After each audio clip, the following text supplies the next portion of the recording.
If it's something going on and it's work that needs to be done, typically I'm never the one sitting. And so even in a traditional church structure, I've kind of battled because I like being in the kitchen when it's a formal dinner. I'm the one that likes serving. So that's kind of who I am. And welcome to the True Shots, where we deliver short, unfiltered moments of truth and inspiration designed to realign your path and awaken what's already inside you. I'm your host, Eric Foster, and today's episode is titled, A Powerful Truth. When you walk in your truth, your purpose, and your passion align. This podcast is powered by Destinies by Choice Support Services, and today's conversation invites you to reflect, reset, and move with intention as we step into a new season. My guest today is more than a doctor. He's an educator, a pastor, a family man, and a voice of wisdom grounded in both faith and lived experience. His insight challenges us to live intentionally and become who we are created to be. So let's lean in, listen with open hearts. Let's allow this conversation to spark something new. And as we walk forward, aligned, grounded, and walking in our truth. at the time I dealt with special education students, and I had a small classroom with 10 students. And I remember standing up still to this day, realizing on the first day in that classroom, that was what I was meant to do with my life. I had a feeling that it's hard to even describe, but it's how God put me on that path that I couldn't have imagined. So that forced me to go back to school to get the credentials, because at the time I had no credentials to be a teacher, which is miraculous in itself that that's what I was doing and had not been trained to teach. So I ended up going back to Hollins University, and I got a master's degree in teaching. And after that, I said, well, I want to get back into management, so I need to become a principal. And I went to UVA, and I got an educational specialist degree from the University of Virginia, and that allowed me to become a principal.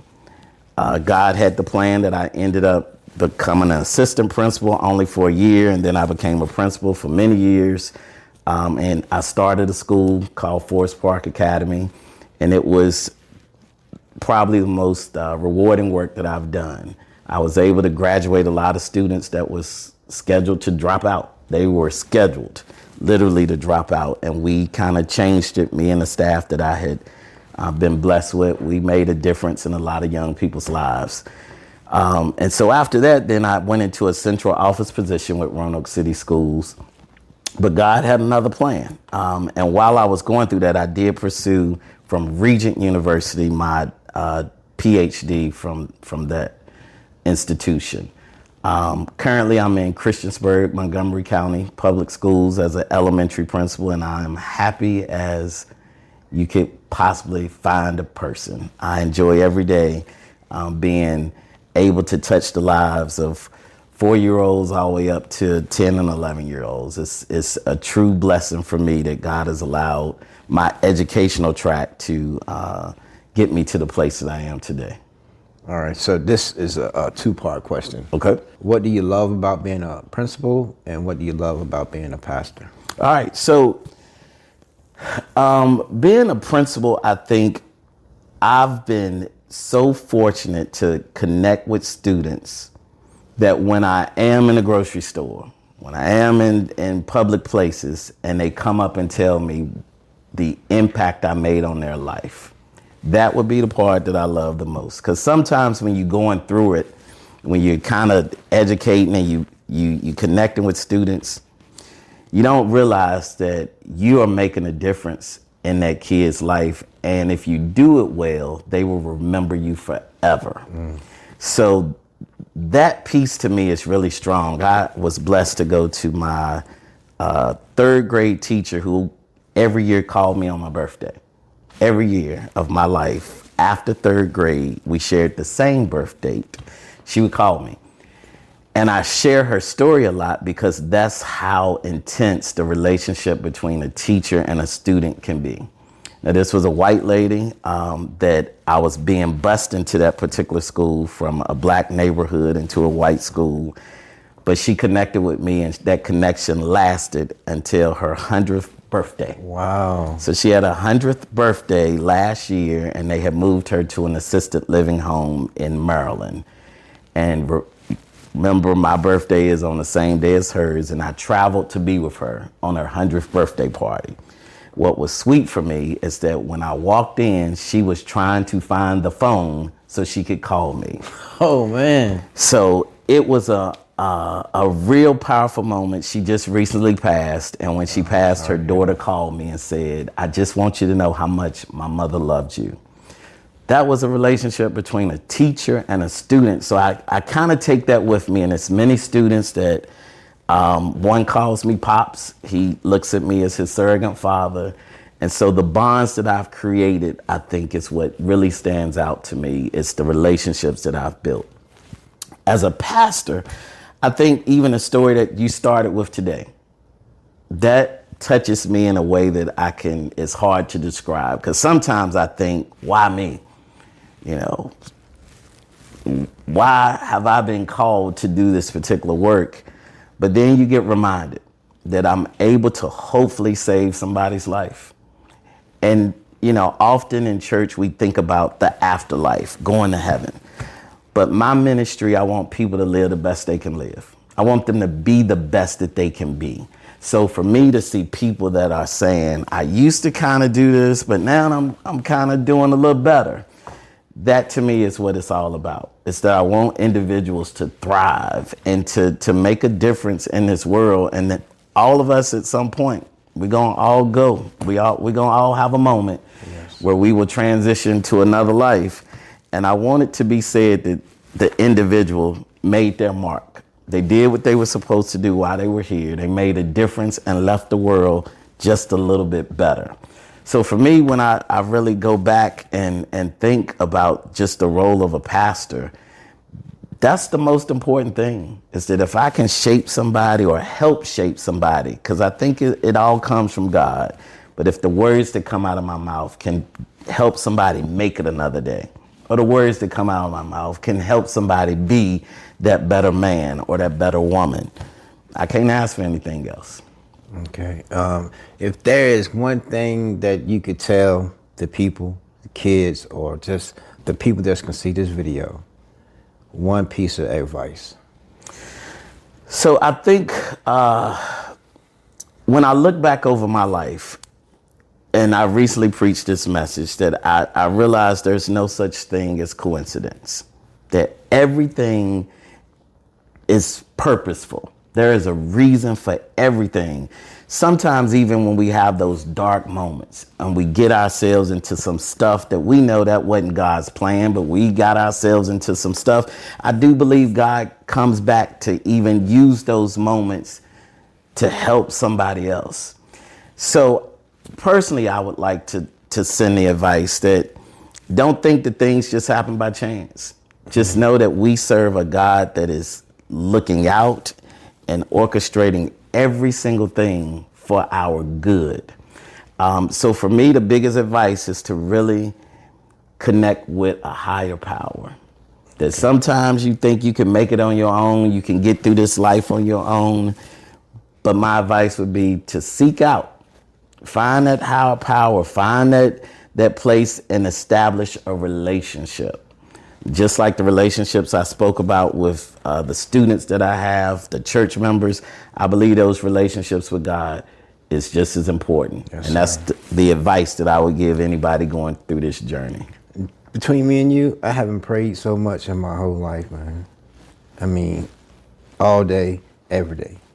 And going through some heavy stuff and still being able to function, and not go backwards. That's a big thing for me, because normally when it get too heavy, I'm gone, I think that's everybody. But mine don't look too good, I normally wake up in a jail cell on my way to prison or in rehab. And this time around, I'll be 3 years clean in May. Congratulations. And thank you. And I know that you in the ministry has played a major part in that. In the transition of knowing that I do, like you said, God got me, he's still in the miracle business. I know that, and stuff like that to make me hold on a little bit longer, especially bringing the church in on New Year's Eve. That's normally time that the devil, party time, right? Doing the devil work then, but I've done it 2 years in a row.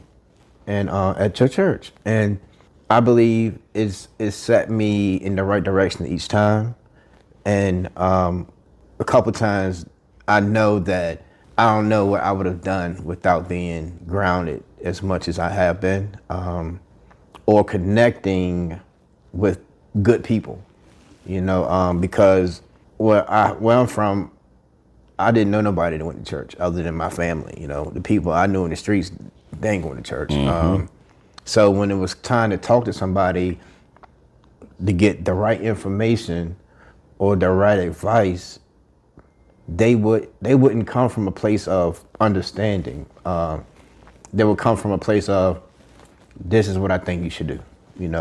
They won't tell you, take it to God, pray about it, And for me, that is so strong and it's powerful because I know it works. I know it can change a situation, no matter how it looks on the outside when he working in the inside.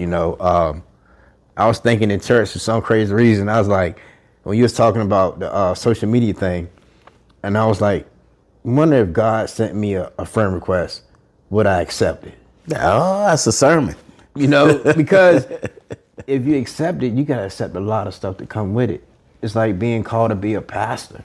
Now, you can hear the calling for years. And ignore it. That's right. And run, and run, and run. And then that one day you be like, I'm tired. Do with me as you will. Right. Let your will be done, And I be fighting it. I know I do.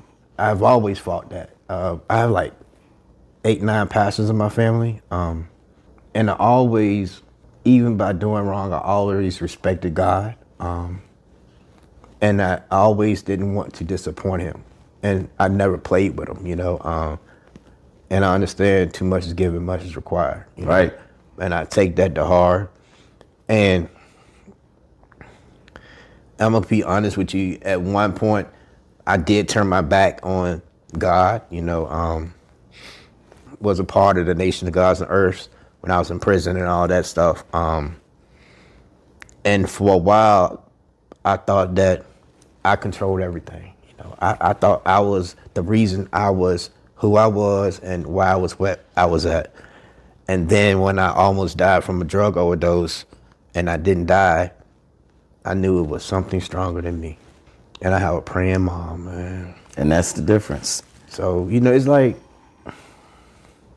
just to be able to talk to you outside of church, like it's a man-to-man conversation, is different because in church you kind of intimidating. Oh, no.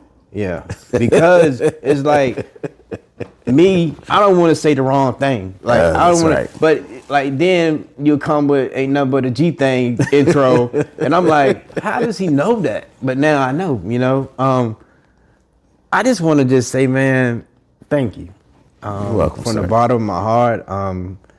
Thank you for being the guidance that I needed and that I need, and being someone that I could trust, and I think every time I see you, you're the same person, no matter if it's at church, if you're doing an event, catering, you're the same person.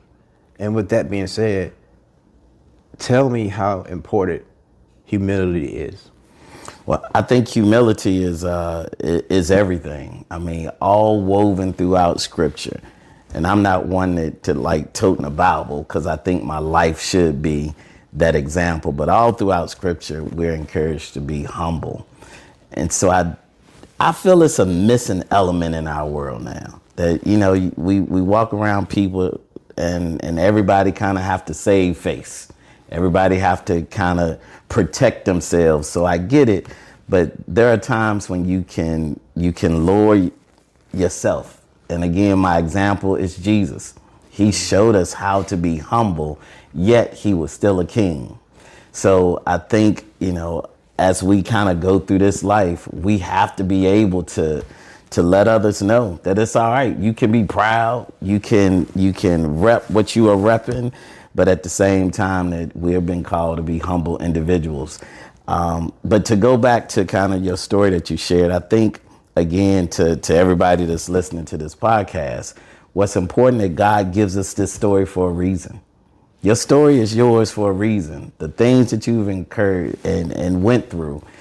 While I was listening to you, I'm like, he don't understand that all of that was designed for you to be able to help somebody else. So you can speak a language to others that I can't speak. And, often we forget about that our God is so amazing that we don't understand why certain things happen. But if you just accept his will, and I think, again, you're in that place, as you said, being in church on New Year's. Years ago, you wouldn't have done it. That's what God is all about. It's that who I am today is not the guy I was yesterday. Right. And so we got to know it's a process. And sometimes people want to wake up and be super with it, but it's a process. I would love to sit on this camera and say I don't make mistakes. I would, because that would make me feel really good right now. But the reality is I am still on the potter's wheel. He is still designing me. He's still getting some of that stuff that he don't like out of me. So I'm man enough to say, I don't have it all together. There's some days that I'm trying to figure it out too. There's some days that I'm thinking, what in the world just happened? And it is moments that I get into where, you kind of say, wait a minute, where is God in this situation? Mm-hmm. But that is why we have to practice. And this is, again, you mentioned this earlier. I kind of battled with why do a person need to go to church often? Because you can watch church on TV. Yeah. But it is something about being around positive people. It is something to be said about keeping your soul and your spirit man fed. So years ago, I wouldn't have believed in that. I thought you can be, and I still know people that don't go to church and they're okay. But when you are going through some difficult times, even for me today to stand up in the pulpit, I had a pretty rough last week. But I was able to even encourage myself with the words that was coming out of my mouth. So I think, going back to your question, being humble is actually just being real. We don't have to put on any fake faces and all that stuff in the world. That we all in this thing together. And if we doing it right, we trying to make sure that all of us get to that promised land that's been designed for us. Okay. This is going to be the last question. It's always my favorite question. If you could tell your younger self something that they would need now. I worried a lot about stuff that I shouldn't have been worried about. I was a kid that worried about everything. I remember my mother saying, son, you're going to make yourself sick. The reality is that I did. I went through a real difficult time with a lot of gastric type of issues. They did a lot of testing. And the end result, they came back and said it's all a result of stress. And that stress was coming from a place of worrying. Well, we know that's not a spirit that God gives us. Because if we trust God, what are we worrying about? If we know that God got us through whatever he got us through before, and we believe he'll get us through whatever we're going through now, why are we worrying? So the younger me that worried about everything about what I'm going to wear to school, what college am I going to go to? Am I going to get this degree? Am I going to make it to the next party? That was a lot of time that I should have been dwelling on other things. And so having kind of seeing if I could go back and talk to my little self, it would be, you don't need to worry. It's all going to work out. That would be my advice to my younger me. Okay. Well, with that being said, I just want to thank you for allowing us into your home. It's a beautiful home. Thank you, sir. Because just that in itself means a lot to me, and just thank you for sitting down and taking time, because I know you're a busy man, and man, this is up there for me. Thank you. Thank you, sir. I appreciate you. Well, thank you. This is another episode of The True Shot. I just want to thank Mr. Dr. Eric Anderson again for sitting in here with us, giving us a little bit of hope, a little bit of inspiration. And I just want to say that throughout my days, I'm learning to allow myself to decrease so he can increase.